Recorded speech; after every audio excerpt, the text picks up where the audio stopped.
السلام علیکم دوستوں، کیسے ہیں آپ سب؟ آج کی جو ویڈیو ہوگی اس میں آپ لوگ کو ایسا طریقہ بتاؤں گا کہ انشاءاللہ آپ کی ہر خواہش پوری ہونا ممکن ہو پائے گی اس طریقے سے۔ تو ویڈیو کو اینڈ تک دیکھیے گا، اور جو میں باتیں بتاؤں گا آپ نے اگر عمل کر لیا اس پہ تو انشاءاللہ ضرور آپ کی ہر خواہش پوری ہو سکتی ہے۔ تو دنیا میں ہر بندہ جو ہے وہ یہ چاہتا ہے کہ میری ہر خواہش پوری ہو، لیکن ایسا ہو نہیں پاتا۔ بہت سارے لوگ ہوتے ہیں وہ کوشش کرتے ہیں اور پیسہ بھی بنا لیتے ہیں۔ وہ پیسہ اس لیے ہی بناتے ہیں کہ ان کو یہ لگتا ہے کہ پیسے سے ہماری ہر خواہش پوری ہو سکتی ہے، لیکن ایسا نہیں ہوتا۔ آپ دیکھیں، امیر سے امیر بندہ بھی ہوگا تو اس کا اگر حادثہ ہو جاتا ہے، کوئی ٹریفک میں ایکسیڈنٹ ہو گیا اس کا، تو کیا ہوگا؟ وہ دولت تو اس کے کام نہ آئی نا، مشکل میں تو پڑ گیا وہ۔ اس کی خواہش تھی کہ میں اچھی ہنسی خوشی زندگی گزاروں، لیکن اس کو ساتھی ایسے مل گئے، اس کو دوست ایسے مل گئے جنہوں نے اس کو دھوکہ دیا، تو یہ بھی اس کے لیے مشکل والی بات ہے۔ یا تو کبھی انسان کو ایسی بیماری لگ جاتی ہے کہ اس کو وہ جو ساری دولت ہوتی ہے اس کے کوئی کام نہیں آتی۔ تو مجھے بتائیں کہ اتنی دولت کمانے کا اور جو ہے اتنی زیادہ محنت کرنے کا اس کو کیا نتیجہ ملا؟ جو مقصد تھا وہ تو حاصل ہو ہی نہیں سکا۔ تو پھر ایسا کیا طریقہ کار ہو سکتا ہے کہ آپ کی ہر خواہش پوری ہو جائے، کوئی مصیبت نہ آئے، کوئی غم نہ ہو آپ کو، کوئی دکھ نہ ملے آپ کو زندگی میں؟ کیا ایسا طریقہ ہے؟ جی بالکل ہے۔ تو دیکھیں، دنیا میں جو ہے وہ مزوں کی حد ہوتی ہے۔ مطلب آپ کو ایک مزہ ملتا ہے، فار ایگزامپل آپ کا دل چاہتا ہے، یار چھوٹا بچہ ہوتا ہے نا، اس کا دل کرتا ہے کہ میں سائیکل خریدوں، اس کی سب سے بڑی خواہش یہ ہوتی ہے مجھے سائیکل مل جائے۔ تو جب اس کو سائیکل مل جاتی ہے، تھوڑا سا بڑا ہوتا ہے، وہ کہتا ہے جی مجھے موٹر سائیکل چاہیے، وہ ابو جی مجھے CD70 لے کے دیں۔ جب وہ CD70 اس کو مل جاتی ہے، وہ کہتا ہے ابا جی CD70 سے بھی دل بھر گیا ہے، مجھے 125 چاہیے۔ اس کو 125 دے دیں تو وہ کہے گا مجھے 150cc کی بائک چاہیے، بائک سے بھی اس کا شوق بھر گیا۔ پھر وہ کہے گا ابو مجھے گاڑی چاہیے، پھر وہ گاڑی کے لیے جو ہے محنتیں کرے گا، پیسہ کمائے گا، پھر وہ کر کے اور محنتیں سارا کچھ اسٹرگل کر کے وہ ایک مہران گاڑی قسطوں پہ خرید لے گا۔ تو مہران جب اس کو مل گئی تو پھر وہ کہے گا کہ یار نہیں، مہران میں کیا رکھا ہے، فلانا بندہ تو کلٹس میں گھوم رہا ہے، اب مجھے کلٹس چاہیے۔ کلٹس مل گئی، پھر اس کے بعد اس کی خواہش ہوگی کہ یار مجھے جو ہے نا وہ لینڈ کروزر چاہیے۔ ایسے کرتے کرتے جو ہے نا اس کی جو خواہشات ہیں اور ڈیمانڈز ہیں وہ بڑھتی جائیں گی۔ پتہ ہے کیوں؟ اس کی جو ریزن ہے وہ یہ ہوتی ہے کہ انسان کو جو دنیا میں لذت ملتی ہے وہ ایک حد تک ہوتی ہے۔ کسی چیز کا جو مزہ ہے نا اور جو لذت ہے وہ ایک ٹائم ملتی ہے، پھر انسان کو جو نیچر ہے نا اس کی، وہ یہ ڈیمانڈ کرتی ہے کہ مجھے اور اس سے بڑی لذت چاہیے۔ تو ایسا بتائیں کہاں تک پاسبل ہے؟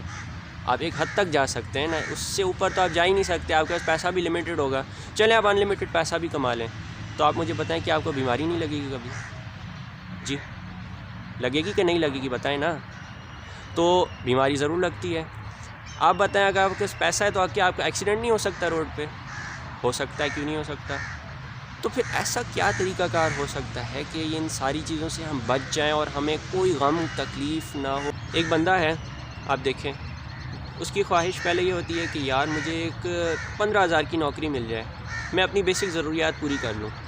تو اس کو جب 15,000 کی نوکری مل جاتی ہے تو اس کی خواہش اس پہ نہیں آ کے اینڈ ہو جاتی کہ یار بس مجھے تو سب مل گیا ہے، نہیں، پھر وہ ڈیمانڈ کرے گا جی مجھے 30,000 کی نوکری چاہیے۔ اس کی خواہشات بڑھتی جائیں گی وقت کے ساتھ ساتھ۔ یہ انسان ایسی چیز ہے کہ اس کی خواہشات کو جتنا زیادہ پورا کیا جائے اتنی زیادہ یہ بڑھتی جاتی ہیں۔ تو کہا جاتا ہے کہ انسان کی جو خواہشات ہیں، انسان کو جو پیٹ ہے نا، اس کو کوئی اور چیز نہیں بھر سکتی سوائے قبر کی مٹی کے۔ تو یہ بات ہے۔ آپ دیکھیں، یہ بڑے بڑے ایکٹرز ہوتے ہیں، سیلیبریٹیز ہوتے ہیں، ہم ان کو آئیڈیلائز کر رہے ہوتے ہیں کہ یار کاش ہماری لائف ویسی ہو جائے۔ وہ فلانا ایکٹر ہے نا، یار کتنا کول ہے، اس کی کتنی جو ہے نا مطلب لگژری لائف سٹائل ہے، اس کی گاڑیاں دیکھو، اس کے بنگلے دیکھو۔ تو دیکھیں یہ جو ایکٹرز ہیں، سیلیبریٹیز ہیں، ان کا اتنا لگژری لائف سٹائل ہوتا ہے تو کیا ان میں سوسائڈ کا ریشو زیادہ نہیں ہے؟ آپ دیکھیں، یوٹیوب پہ سرچ کریں کہ کون کون سی سیلیبریٹیز ہیں جنہوں نے سوسائڈ کی ہیں۔ آپ حیران ہو جائیں گے، اتنی بڑی بڑی سیلیبریٹیز جن کو لوگ آئیڈیلائز کرتے تھے کہ یار ہماری لائف ایسی ہونی چاہیے۔ تو ریزن کیا ہے؟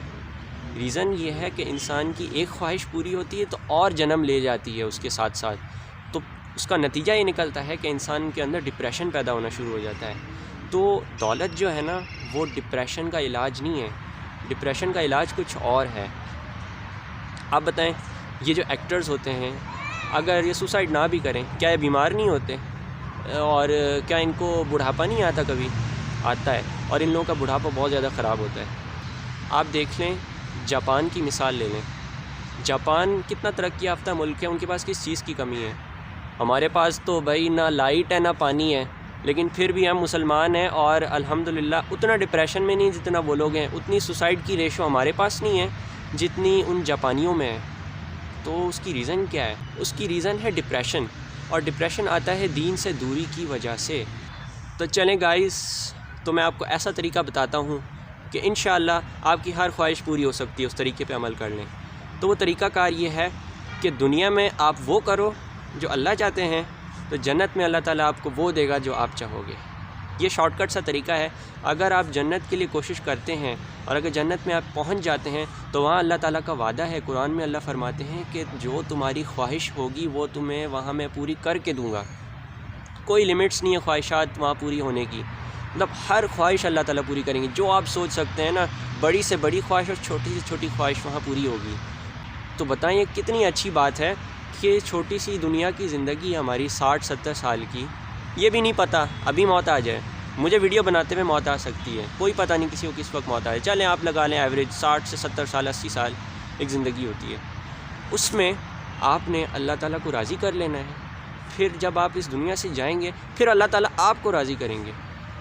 وہ کس طرح؟ آپ کی ہر خواہش جو آپ بولیں گے اللہ کو, اللہ مجھے یہ چاہیے, گاڑی یہ والی گاڑی چاہیے, اللہ کہیں گے ٹھیک ہے یہ بھی ملے گی. اللہ تعالیٰ مجھے ایسا بڑا سا بنگلہ چاہیے, وہ اتنا بڑا سارا محل اور ہیروں کا, جواہرات کا, سونے چاندی کا بنا ہوا, مجھے اتنا بڑا بنگلہ چاہیے. اللہ تعالیٰ کہیں گے ٹھیک ہے, دنیا میں تم نے وہ کیا جو میں چاہ رہا تھا, آج جو ہے نا میں وہ کروں گا جو تمہارا دل کرے گا. تو وہاں تو سمجھیں ہر آپ کی خواہش پوری ہو جائے گی اور آپ کو کبھی وہاں پہ کوئی ڈپریشن, کوئی غم, کوئی بیماری نہیں آئے گی.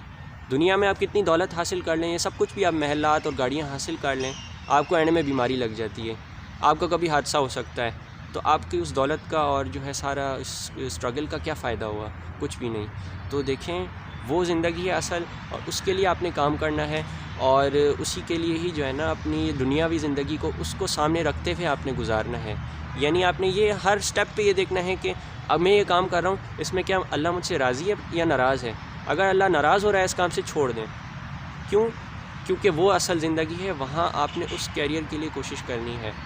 اس کو آپ ان شارٹ یہ سمجھیں کہ آپ دنیا میں جو اتنی کوشش کر رہے ہیں, کیریئر بنا رہے ہیں, اور جو بچہ ہوتا ہے اس کو جب چھوٹا ہوتا ہے نا, شروع سے یہ اس کو ٹریننگ دی جاتی ہے, تربیت ماں باپ کی طرف سے سمجھایا جاتا ہے کہ بیٹا تم نے فیوچر میں کامیاب انسان بننا ہے, اور کامیاب انسان کی ڈیفینیشن یہ ہوتی ہے کہ تم نے زیادہ سے زیادہ پیسہ کمانا ہے اور جو ہے سکسیزفل لائف گزارنی ہے.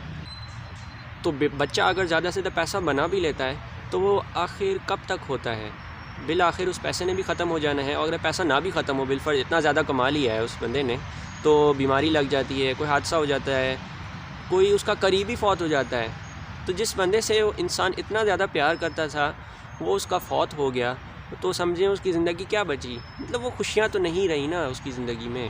تو کیا کرنا ہے ایسی زندگی کا, مطلب جس میں آپ محنت کر کے بھی مکمل طور پہ سکسیس حاصل نہیں کر پا رہے, مکمل طور پہ آپ خوشیاں حاصل نہیں کر پا رہے, آپ کے پیارے آپ سے بچھڑ جاتے ہیں, کوئی بیمار ہو جاتا ہے اس کا غم ہے, کوئی حادثے میں فوت ہو جاتا ہے اس کا غم ہے, اور اگر ہر چیز بھی پرفیکٹلی چل رہی ہو تو بالآخر جو ہے نا سب نے آخر چلے ہی جانا ہے اس دنیا سے.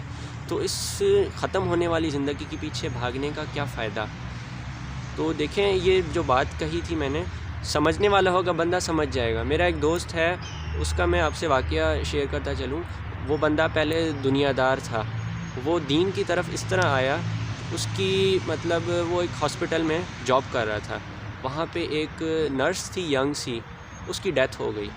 اس نے دیکھا کہ یار یہ ینگ سی نرس تھی, اس کی ڈیتھ ہو گئی. جوانی میں انسان بھی جا سکتا ہے, ہم سمجھتے ہیں کہ بڑھاپے میں ہم جائیں گے 100 سال نکال کے, ایسا نہیں ہے. جوانی میں موت اس نے اپنے سامنے دیکھی, اس نے کہا کہ یار یہ جوانی میں جا سکتی ہے تو ہم کیوں نہیں جا سکتے, یہ تو زندگی کچھ بھی نہیں ہے. اس کو یہ بات سمجھ میں آ گئی, وہ دین کی طرف آ گیا, اور ماشاءاللہ نمازی تہجد گزار بن گیا ہے وہ. تو سمجھنے والے تو چھوٹی چھوٹی چیزوں سے بھی سمجھ جاتے ہیں, لیکن جس کو سمجھ میں نہ آئے تو ان کے سامنے جو ہے نا قرآن بھی پورا رکھ دو تو ان کو بات سمجھ میں نہیں آتی. تو اس ویڈیو کا خلاصہ یہ ہے کہ آپ اپنی زندگی جو ہے وہ جنت والے طریقے کے مطابق گزاریں, تاکہ آپ ایک دفعہ پہنچ گئے وہاں پہ, بس پھر آپ کا کام ہو گیا. ہر خواہش اللہ تعالیٰ وہاں پہ پوری کرے گا, کوئی ٹینشن والی بات نہیں ہے, کوئی وہاں پہ کوئی بیماری, کوئی مسئلے مسائل نہیں ہوں گے. اور میں اپنا آپ کو بتاتا چلوں کہ میری جو سب سے بڑی موٹیویشن ہے اس دنیا کی زندگی میں وہ ہے جنت کی زندگی. وہی حقیقی زندگی ہے. پتہ ہے کیوں یار؟ وہاں پہ جو مزے ہیں نا وہ اس دنیا کی زندگی میں نہیں ہے. وہ لائف ہی الگ ہے یار. وہاں پہ آپ کو نہ ختم ہونے والی خوشی ملے گی اور کوئی غم نہیں ہے وہاں پہ. سب سے بڑی بات یہ ہے. آپ کے پیارے آپ سے نہیں بچھڑیں گے. آپ کے پاس کبھی دولت ختم نہیں ہوگی. آپ کو کبھی بیماری نہیں لگے گی. آپ کا کبھی ایکسیڈنٹ نہیں ہو سکتا روڈ میں. کبھی آپ کے پاس پیسے کی کمی نہیں ہوگی. آپ جو سوچیں گے آپ کو فوراً مل جائے گا. بتائیں آپ اور کیا چاہیے؟ دنیا میں ایسی کوئی ہے کسی کے پاس لگژری لائف؟ کسی کے پاس بھی نہیں ہے. امریکہ کا وہ صدر بھی ہوگا نا، اس کے پاس بھی اتنی لگژری لائف نہیں ہے. اس کو بھی خطرے لگے ہوئے ہیں یار، کوئی مار کے نہ چلا جائے. اسی لیے اتنی سیکیورٹی رکھی ہوئی ہے اس نے. سب کو خطرے لگے ہوئے ہیں، خوف سب کو لگا ہوا ہے. وہاں کوئی خوف نہیں ہے، وہاں کوئی دشمن نہیں ہوگا آپ کا. سب آپ سے پیار کرنے والے ہوں گے. تو بھائی یہ لائف ہے اور اس کے لیے کام کریں. تھوڑا سا اپنے دماغ کو کھولیں اور سمجھائیں اپنے آپ کو. اکیلے میں اپنے آپ کو جھنجھوڑیں کہ بھائی میں یہ کیا کر رہا ہوں اس دنیا کی زندگی کے پیچھے. وہ ہمیشہ کی زندگی اور وہاں کا کیریئر میں خراب کر رہا ہوں. تو ذرا عقل سے کام لیں اور ان گناہوں والی زندگی کو ہم سب چھوڑیں. میں بھی کوشش کروں. یہ نہیں کہتا کہ میں بالکل پرفیکٹ ہوں یا کیا. میں اپنے آپ سے بھی کہہ رہا ہوں اور آپ لوگوں کے ساتھ بھی یہ چیز ڈسکس کر رہا ہوں تاکہ میرے اندر بھی چیز پختہ ہو اور آپ لوگوں کی زندگی میں بہتری آئے. تو اس زندگی جنت کی لائف کے لیے آپ لوگ کوشش کریں اور وہی اصل زندگی ہے. تو اللہ تعالیٰ عمل کی توفیق عطا فرمائے. آپ کا کوئی سوال ہو تو کمنٹس میں آپ ضرور پوچھ سکتے ہیں. میں انشاءاللہ سارے کمنٹس پڑھتا ہوں اور آپ لوگوں کے سوالوں کے جواب بھی دوں گا. السلام علیکم. تو آپ کا کیا خیال ہے اس جنت کے بارے میں؟ وہاں جانا چاہیے کہ نہیں جانا چاہیے؟ ڈیفینیٹلی جنت ایک ایسی جگہ ہے جہاں ہر چیز جب ہمیں مل سکتی ہے تو کیوں نہ انسان جنت کے لیے محنت کرے. اور ڈیفینیٹلی جنت میں جانے کے لیے تو دوڑ لگانی چاہیے ہمیں، کیونکہ مطلب اصل لائف وہی ہے نا. بالکل مطلب آپ کب تک یہاں پہ رہیں گے اور آپ نے کب تک انجوائے کرنا ہے. بالکل ایسا ہی ہے.